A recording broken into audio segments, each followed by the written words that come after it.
Brown.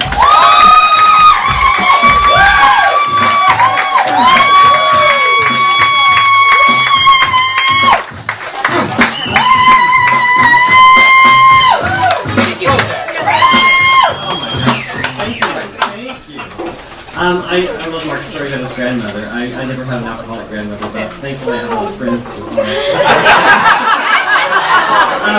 are. Speaking of, I've had my best friend for 32 years. And he recently hosted a reunion for all of us, which was great. A lot of people flew in. And you know how these things go. You drink a lot, you make a lot of toast, you share some memories, and somebody pulls out a photo album. Well, this one was kind of a high-tech photo album. It was a big, giant slideshow on the wall. And I really hate that kind of stuff because you get no editorial input, so every past mistake is thrown up and you have no say.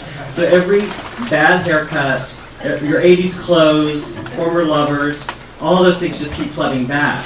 So this thing went on for an hour, and I was so pissed. Because 32 years of friendship, I was only in 3 frames. Dead dog got more airtime that night than I did. But no, I haven't been so humiliated in pictures since I was working with some young people downtown, and they were working on a project and they wanted everybody to bring in a baby picture for this collage they were working on. So I think he's really clever. I go through my stash and I find this one where I'm wearing a diaper, I'm on a rocking horse, I got a big smile on my face. So I bring this in thinking I've got the best baby picture because everybody's going to just ooh and ah. I'm going to get all those wonderful, oh my God, you were so precious, that's just the cutest thing. So I'm waiting. I don't get any of that at all. I just hear one lone voice in the room, and it's like, oh my God, your baby pictures are in black and white.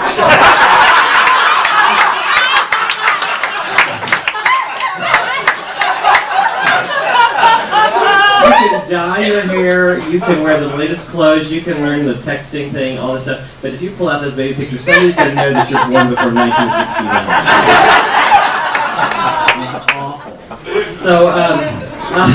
So he was a little smartass, then goes further, and he's like, well, so you only brought in one, do you have any more? And I said, sorry kid, my parents could only afford the gunpowder for one thing. So anyway. The worst thing though is I got in the car after the slideshow, and I'm in the car and I'm thinking, oh my God, I didn't realize that time has waged a war on me, and I just wasn't paying attention to the daily battle reports. But I no longer look like I did 25 years ago. I still think I do. And so I was in the car, and Gary's like, what's wrong? And I said, well, I used to be a head turner, and I'm not a head turner. And he goes, oh please, you still turn heads, and he's absolutely right. The problem is they're just turning the other way. But he gives me a great ego boost every day. He just tells me how great I look and that I'm just wonderful and I've never looked better. And I think that makes me feel really good for about 5 minutes because I remember that he sees 3 different eye doctors. So you've seen George Clooney on the cover of People magazine this week announcing his engagement. His partner. He is 2 years older than I am, and I just discovered that. And I thought, well, okay, I know what I see a look on your face. What the hell is wrong with you? He's older, and he looks so great, and I don't look so great. So I'm thinking, well, I'm going to do what he does. I'm going to go to the gym. I'm going to get a trainer, because I'm sure he works with a trainer. So I show up the first day. I'm ready to work. I am lifting. I am puffing. At one point, I'm so dizzy, I think I'm going to pass out. And that's just lifting my gym bag out of the car. It was a really rough day at the gym. But I don't work out in West Hollywood because it's very intimidating. So I work out in the suburbs. And the advantage of that is the standards are lower. But the place is full of really old people. So God bless them, they work out. But I get there 7 in the morning, and you can't even stir them, they're just so thick with old people. I walked in, and I walked by the pool, and I just see all these people bobbing around for the swim class. Oh my God, it's the touring company for Cocoon.